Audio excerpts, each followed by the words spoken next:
बिल्कुल रवि, देखिए तमाम अपडेट्स और तस्वीरें आ रही है वॉर फ्रंट से। आज की सबसे विस्फोटक खबर हम आपको बताने जा रहे हैं।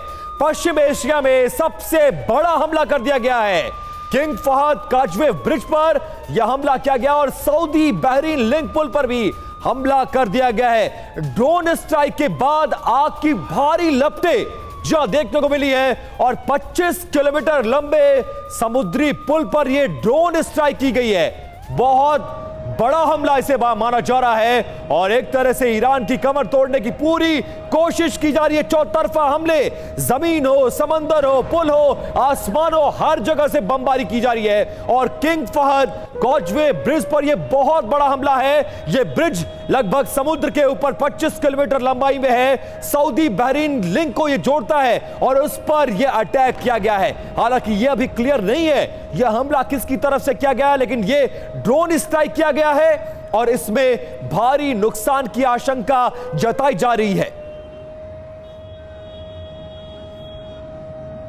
और देखिए, किंग फहद काजवे ब्रिज को ईरान ने ध्वस्त कर दिया। ये खबर और तस्वीर भी हमने आपको दिखाई। सबसे पहले कुछ विस्तार से कुछ अहम बातें इस हमले से जुड़ी आपके सामने हम रखने जा रहे हैं। सऊदी बहरीन लिंक पुल पर हमला हुआ है और ड्रोन स्ट्राइक के बाद आग की लपटें उठी हैं। 25 किलोमीटर लंबे समुद्री पुल पर ड्रोन स्ट्राइक किया गया और फिदाइन ड्रोन ने तबाही यहां पर मचाई है। ब्रिज के एक हिस्से को नुकसान भी पहुंचा है। देखिए, किंग फहद काजवे ब्रिज पर जो हमला हुआ है उसके मतलब क्या है, इसके मीनिंग क्या है, इसको क्यों टारगेट किया गया और इससे क्या हासिल। तो देखिए, किंग फहद काजवे ब्रिज का इस जंग में बहुत रणनीतिक महत्व है। अमेरिकी सैन्य बेस की स्ट्रेटेजिक लोकेशन इसी ब्रिज के पास है, इसलिए इसको टारगेट किया गया। अमेरिका के सैन्य अड्डे से यूएस सैनिकों को निकालने का रास्ता भी एक तरीके से ब्लॉक हो गया और बहरीन को अब सऊदी अरब का सैन्य सपोर्ट भी नहीं मिल पाएगा। तो बड़ी बात है क्या है, दुनिया का सबसे लंबा समुद्री पुल, सऊदी बहरीन का व्यापार मार्ग, सऊदी बहरीन का एकमात्र लैंड कनेक्शन और 1986 में बनाया गया था यह ब्रिज। लेकिन इस पर हमला करके एक alert message, strong message Iran ने भेज दिया है। राजीव सर, ये एक बड़ी जबरदस्त स्ट्रैटेजी ईरान की दिख रही है। वो देश, वो मुस्लिम देश, वो अरब देश जो युद्ध शुरू होने से पहले मीठी मीठी बातें करते हैं, उनको अब ईरान के मिसाइलों का सामना करना पड़ा, उनके इंफ्रास्ट्रक्चर को नुकसान। ये ब्रिज देखिए, इसकी स्ट्रैटेजिक इंपॉर्टेंस कितनी है। ये क्या रणनीति है, क्या इससे ऑब्जेक्टिव हासिल हो रहा है ईरान को और कितना दबाव इन देशों पर। देखिए, आपने बहुत अच्छी बात जो बात में बताई है, स्ट्रेटजिक इंपॉर्टेंस, उसका किस तरह से मिलिट्री बेस का और चाहे उनके जो मिलिट्री पर्सनल अमेरिका के हैं उनको बाधा हो सकती है। वही नहीं, देखिए यूनाइटेड अरब एमिरेट्स में ऑस्ट्रेलिया का भी एक बेस था और ऑस्ट्रेलिया के बेस पर भी अटैक हुआ है।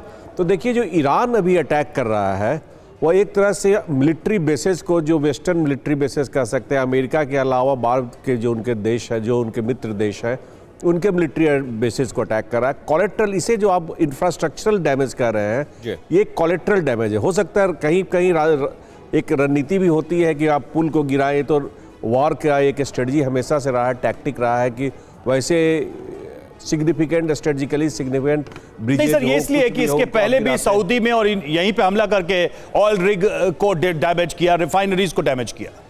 जी, वो कर रहे हैं, अभी हर तरफ कर रहे हैं। अभी थोड़ी देर पहले आपने अभी न्यूक्लियर की बात की, मैं उस पर भी एक दो सेंटेंस बोलना चाहता हूँ कि देखिए, टेक्निकली जो आपने अभी बात उठाई है, चाहे भूकंप की तीव्रता जो होती है वो भी एक मेजरमेंट का सोर्स होता है न्यूक्लियर टेस्ट का, जो भी जिसे फंडामेंटल्स मालूम है ये बात को बोलेगा।